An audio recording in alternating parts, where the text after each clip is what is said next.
Yo, it's your boy Kenji, man, and we back with another Kingdom spoiler. Somebody alarm going off if you hear that in the video. The same person. I know it's the same damn truck every time I want to record a video. But look here, man. This is Kingdom spoilers 7:15. I've been waiting for it for a good minute. Let's hold up right quick because I can hear it. If you can't hear it, I can hear it. It's somebody alarm. The same person. I bet it's the truck. It was the truck. He got it. But let's get into this video. In the last chapter, we saw what happened, people. Basically 300,000 versus 140,000, right? 310,000 to be exact. And I haven't read the spoilers. I haven't really looked at the images. I hurried up and slid all the way down so we can see G-Swag is back for this chapter. Thank you. I love his translations. Go support G-Swag at Reddit. He's my guy. But look here, y'all. This was my prediction, y'all.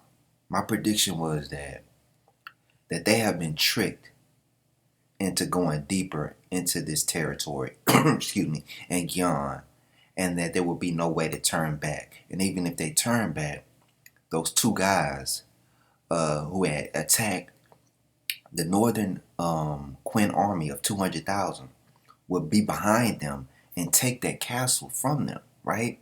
So that was my prediction. Let's see if I'm correct on this, y'all. It might not be this chapter, though, where we find out the information. But I'm assuming this battle's going to happen real fast because ain't no freaking way we about to see a long battle with this. It's just too many people. So we go to Zao. Summary by UR/Gswag. Zao. Riboku is given a report saying all the troops are out. Bafuji calls Bananji father. That's your daddy? Uh-oh. And says he's heading out first and wishes him good luck in battle. Bananji tells him to fight properly and says there's no need to wish him luck because y'all about to beat the brakes off of us. Alright. Riboku says all they need to do is fight as they normally would have. Excuse me. Bafuji says he's been looking forward to fighting under Riboku again ever since he left Gunman 12 years ago. He says the other guy cried when he received the summons to fight, to which he says he told Bafuji not to say anything, and Bafuji says it's fine since it's the truth. So these are Riboku's original men from the north. So he's been fighting with these guys from the get-go. This is his original men. Bafuji says they've really been looking forward to it, and says since Kane was the first to be allowed to go with Riboku, she should expect to be bullied when she goes back to Gunman. So these are the original Riboku's army. Everybody else that Riboku, since we first saw Riboku, that wasn't his original men. That was just Zao people. Alright? Zao soldiers. So, makes perfect sense. Because they all dressed like Riboku in a similar fashion. The general from Gian says it was the same for them, as Riboku begun to make his name known and fought in Gunman and brought peace to the north. All of them in the northern Zao territory began to think the true ruler of the north is Riboku. He says all of them were waiting for a chance to fight with Riboku, then shouts to rally the troops around him. Everyone is impressed by the morale, and Shunshuji comes and says he told them Riboku is the one who will become the king. What? Boy, that is, see? That type of talk right there is the reason why Riboku was going to get murdered. Alright, executed. The Gian general then says the Queen must be quite surprised at the number that the Northern Army had, all in the name of wiping them all out to the last man. Riboku says that was the plan, then corrects himself, saying that will happen. Okay. Ooh, I hate Riboku. But hey, you did this. Wait till Ozen get your ass, bruh. Excuse me, I've been a little sick. Everyone, this is the Quinn. Everyone on the Quinn side is still in shock, and Molten begins to think that they were completely fooled. They were fooled into pushing into this land where they can't go back and have to deal with this difference in numbers. He thinks that the Zao knew they would come to Gian, and even before they left Asuyu, they were readying for this. Duh! This is my thing, though. Ozen, you saw the writing on the wall. Once your army wasn't allowed to go, and once you found out that 200,000 man army got attacked, Ozen should have just told them. Got a message to them, said, bring them back. But everybody messing up. Ozen messing up. Shohiken messing up. God damn it. Y'all just fucking up, Quinn. This not like the Quinn to be fucking up this bad. He thinks that the Zao, okay, even attacking the 200,000 was so natural for them, and they didn't think the Zao forces in that area were worth considering as a threat. However, the Zao were able to face the 200,000 they had, and with the proper strength required for it, which was probably also prepared in advance. All of this because they predicted the attack on Gian. Riboku got you, Ozen. I ain't gonna lie. He got you with this one. But like I said,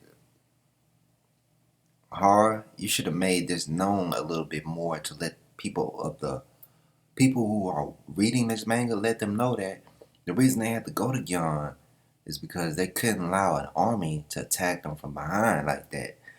You should have let that be known, because a lot of people are probably gonna be like, why did Ozen decide to attack Gian? Why? Why not just attack the capital? And Horror should have explained a little bit more in detail why he made that decision. Because a lot of people gonna be blaming this on Ozen. Like, I'm telling you, the royal capital gonna be like, Ozen, this was all your plan. But however, the Zao, okay, wait. Most begins to wonder if this is even possible for a human. Make it up for Boku Dick. Even letting 50,000 Quinn go in order to make them decide to continue to attack. 50,000 Quinn go in order to make them decide to continue to attack was all a part of Zao's plan. So you think, Molten thinks that they allowed the 50,000 Quinn to join them. Nah, they got up out of there, bro. They didn't have that many men. Molten deduces that there is only one person who would be able to think of this and knew it was Riboku's plan. Who else would it be? There's no other general qualified for this. In Zao, we killed them all. Or they just left. And thinks even the results of the battle they're about to go into is decided. Riboku says they decided more than half a year ago that Gian would be the spot in which they bury the Quinn.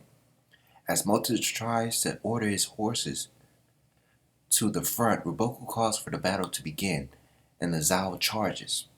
The Haishin unit is calling out attacks from all sides. Heki is telling his soldiers to not break formation, and Moran is left speechless. The Quinn are faced with a simultaneous attack from all sides. Molten knows this place is prepared hunting grounds and is trying to find a place to escape. That's the only plan. His soldiers tells him to come to the back, and Molten says he's looking for a way out. Then they see the Zao has already made contact with their left. Due to the speed of the Zao, Molten tells his infantry to head there, and they see another force coming from the front. He then tells them to strengthen the front because of their formation breaks, then it's really over. He thinks to himself that if he doesn't pay attention to the force ahead of them, then they'll be wiped out right away. However, if he doesn't think about what to do after that, then they will really be annihilated right there. 10 is given reports that their right side is in trouble, not just because of the number, but because the Zao are strong as well. She thinks that if they don't do anything, then they'll be wiped out.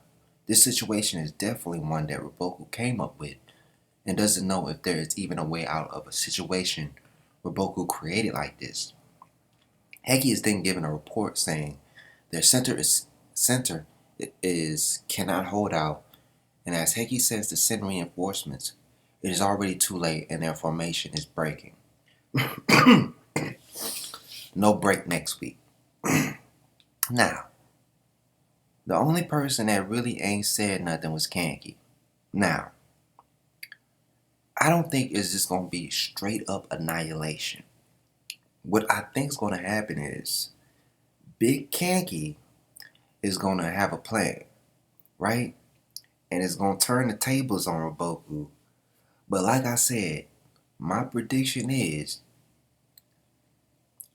what's going to happen is while Kanki is coming, this is a new prediction too, because I'm looking at this whole chapter. I know how horror writes now. And when I didn't see Kanki say anything, they didn't show Kanki at all. And I'm thinking like, bro, everybody else talking. Moten, Shin, and Karyoten, and Miran, Heki. But everybody gotta understand, who's leading this army? It's the great General Kanki. And he has yet to make a decision. We ain't really see his face go, oh, nothing. He just like, Kanki has a plan.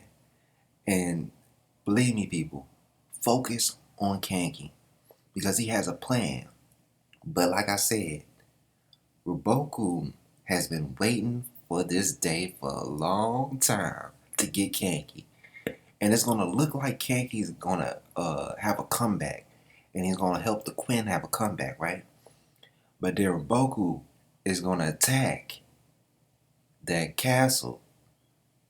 And I'm telling you, y'all, that woman that is a part of the Saki clan, remember,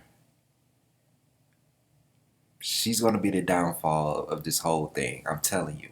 That woman, remember they showed her guarding Kanki when Naki came and talked to him. And we never got to hear the full discussion of what they're going to do, right? Nobody was talking. They just skipped it. And so that's what I want to let y'all know. Certain conversations that were skipped, that were not seen by us, those are the most important things that you need to focus on. Kanki has a plan, but he also has a weakness. And they showed that woman there, that Saki member woman, that's a woman, for a reason. Horror doesn't just show them people for nothing, alright? So remember that. It's going to all revolve around that. Remember, focus on Riboku, focus on Kanki, and focus on the numbers that you don't see. I know we seeing, 310,000. Nah, focus on the numbers that you know about, but you don't see there at that moment. So, that's my prediction. Kanki's going to have some type of plan. He has a plan. But it's not going to work because Riboku is ready for him. He knows how Kanki plays. It's not about numbers. It's about, the thing about Kanki is, like he said, he don't care if they outnumber. He just going to go after the general's head. And it's not going to happen this time. You know what I'm saying? They're coming after your head, Kanki. Or basically, your woman. Your real woman. Who probably not with y'all. Have you ever seen the Saki clan on the battlefield fighting? They're always back at the camp. I'm telling you, man, it's over. Let's wrap this shit up, man. Don't make it too long, or. But it's your boy Kenji. Subscribe, comment, like, share. Do all the thug dizzle. Support the channel. Subscribe if you haven't already. Please subscribe. I know you're here. Subscribe. But I'm out of here, man. Y'all keep it easy.